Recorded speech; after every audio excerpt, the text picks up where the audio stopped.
Well, first of all, I would like to reiterate that I do believe that there are differences among the candidates, though you may not have heard a lot of differences in our comments. I would strongly recommend that you go to our website and read about the things that matter to us and the way that we view what's happening, and our plans and recommendations for how to move forward. My priorities, as you'll see on my website, are college and career readiness for all students, as well as success. And I've done a lot of work on that, and I'm currently working with the Virginia Department of Education to define that more broadly than just that straight pathway into a four-year college. There are a lot of different ways to sort of become successful, and a lot of different types of experiences and skills that you need to have that are, for example, not measured on your standardized tests. Another area is supporting effective educators. We have incredible educators here in Falls Church City public schools, and so finding ways to both learn from them in terms of what they need, but also support their work is, I believe, incredibly important. And then the third is really developing some long-term solutions to both our budget as well as our enrollment increases. And as I said, I have a sort of a list of sort of the things that, as I see them, as well as plans, and I'd really like you to take a look at that to help inform sort of either your voting if you're able to vote, or please reach out to me and sort of share your thoughts as well, because I would really like to hear them. Thank you. Thank you, Ms. Merton. Mr. Sharp? Change is a good thing. Our schools were founded to achieve change, and Falls Church schools have pioneered many changes. Such changes as expanding kindergarten to run all day, and making IB and AP classes available to virtually all of the student body. We should continue that pioneering role that we've played. We can develop a school calendar that breaks away from our agrarian past, and we can develop new schools that break away from our industrial past. We should sustain some of the innovations that we pioneered many years ago. We should keep our commitment to personal attention with small classes and small counseling relationships. This is crucial to showing and guiding every student on a path to success. Affirming for every student that each person has great value and each can make a significant contribution to the welfare of all. For your role models, I would urge you to look to the generation that founded Falls Church City, that grew up during the Depression and then fought bigotry and genocide in World War II. And they won. And then they generously rebuilt the countries that had been their enemies. Also, they devoted themselves to education in greater numbers and for longer periods of time than any generation before them. These are the character traits with which I think you can overcome the Great Recession, as well as today's wars and environmental damage that you're having to deal with. Thank you. Thank you, Mr. Sharp. Mr. Redinger? Thank you all for being here, for taking some time out of your day to hear a bunch of people running for our school board. I'd like to say a couple of things. The first is I agree very much with what Becky said, that you've heard a little bit from us today, but there's a lot more out there. I would definitely urge you to go out and do your research, see what the candidates stand for, what they say. With a minor plug to my own website, if you want a little help with that, I've got links to all of the candidates' Facebook pages and websites if they've got one on my site, but they're all easy to find. So I'd say dig in. The second thing is I'd like to go back to the new school design. One of the key ways for you all to participate is what will the new George Mason look like? Because of the PPEA process, and we can talk for length about what that is, and Jay talked about it, a lot of these decisions are going to be made by the school board and the city council without as much interactive public input as would be good. You guys live in this space. The key question, and you are students now, the best way you can affect the people who come after you is to say, what would I like in a high school that would make me excited to go to high school? What would I like in a high school that would improve the way that I learn? We can all answer that for you, but you can do a much better job answering that for us.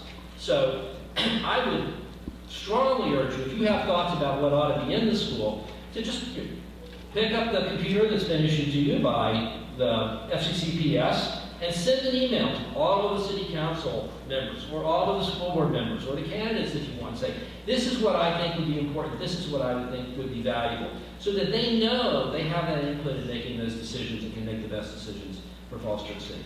Again, thank you all for coming and listening, and if any of you want to have a separate conversation, I'd love to get together for coffee with any one of you or any group of you to talk about what your experiences are. It'd be helpful to me. Thank you. Thank you, Mr. Reitinger. Mr. Rapple?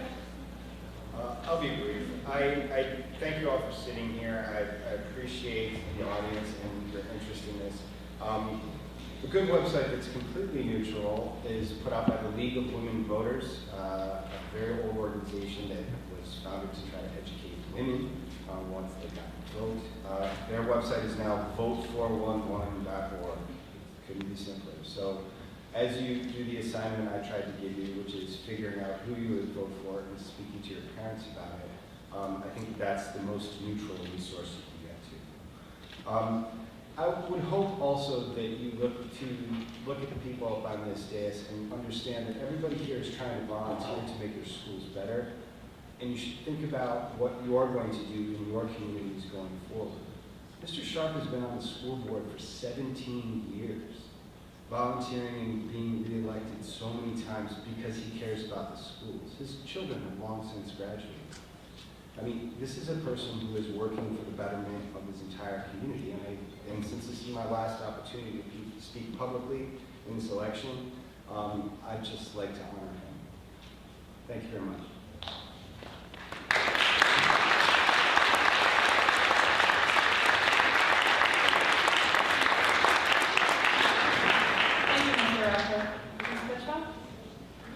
I just want to start with one of the reasons that I'm running is I think my kids have been in this building. I think my son started when the middle school was over in the math wing. And you learn a lot as a parent coming through the system. You know, you don't know what you don't know. And then as a parent, you learn things. And I've learned a lot. And some things I learned that the more things change, the more things stay the same. And I see things that could be improved upon and processes that need to be put in place. And I just feel very, very passionate about the kids here in this building. I spent a lot of time volunteering in the theater department, and you all are very important to me, and I think there's things that we could do better. I think we could do more listening. I feel this current school board doesn't do a lot of parent engagement and listening, and I'd like to change that so we listen more to our educators. 85% of our budget is our great educators, but I feel that they are not heard at the board level, and they need to be. And I'd like our students to be heard.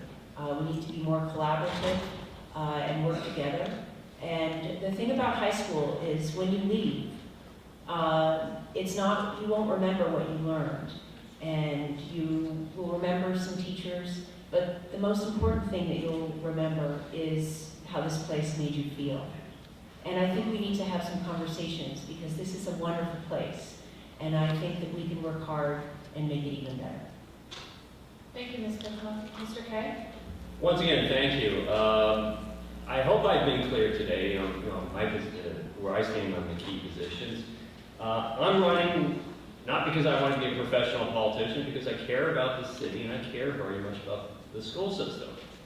I'm doing this because I don't feel that we're going down the right road. I'm very concerned about this secretive public-private partnership. I'm concerned about how the schools are managed. I'm concerned about the way things are being done right now.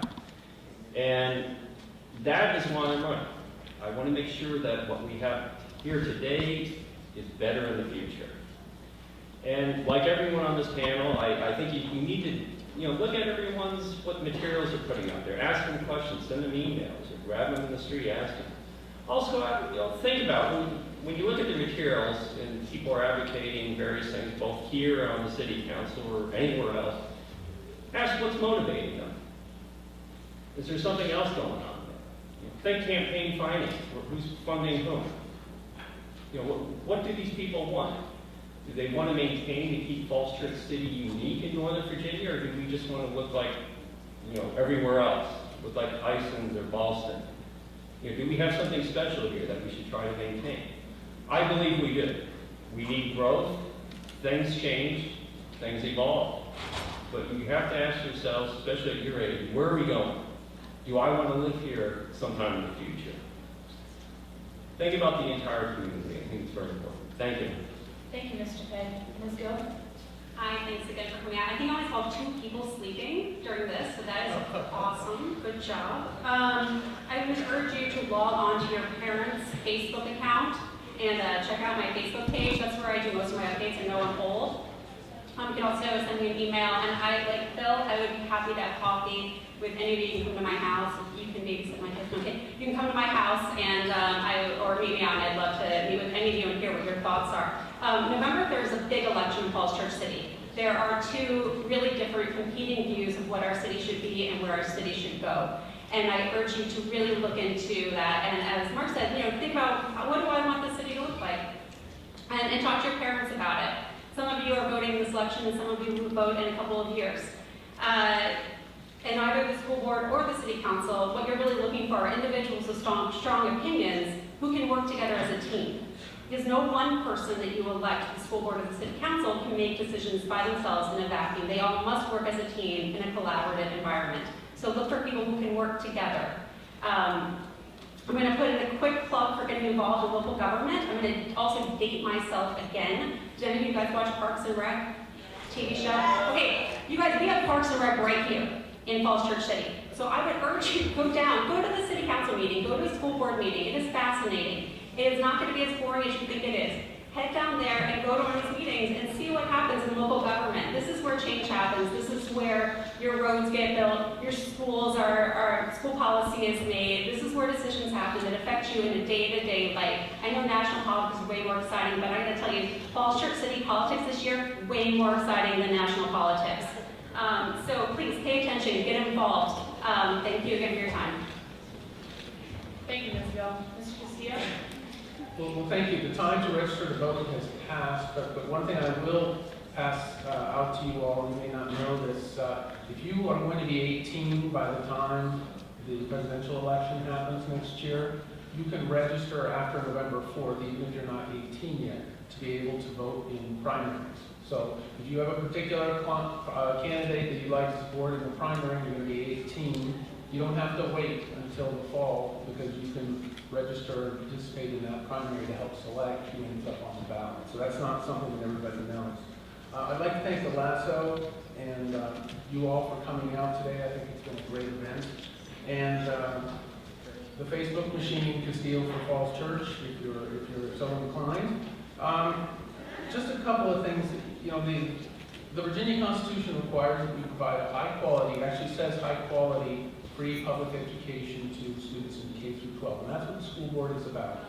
And we have a commitment to do that. We have an obligation to do that on the school board. It's not true that we get the volunteers. We get paid $450 a month. That's big money. But essentially it is voluntary. And we do this because we believe in Falls Church. We believe in what it stood for in the past, and we hope it will remain that way. This is an election about the future of Falls Church. So there's a lot of information out there, and I urge you to look broadly. I think the Lasso has done some good work. So, you know, ask some questions. Look beneath some of the statements that we have on our own websites and educate yourselves. The future for this entire division is going to be personalized learning, to give everybody the ability to develop the interests and talents that they have.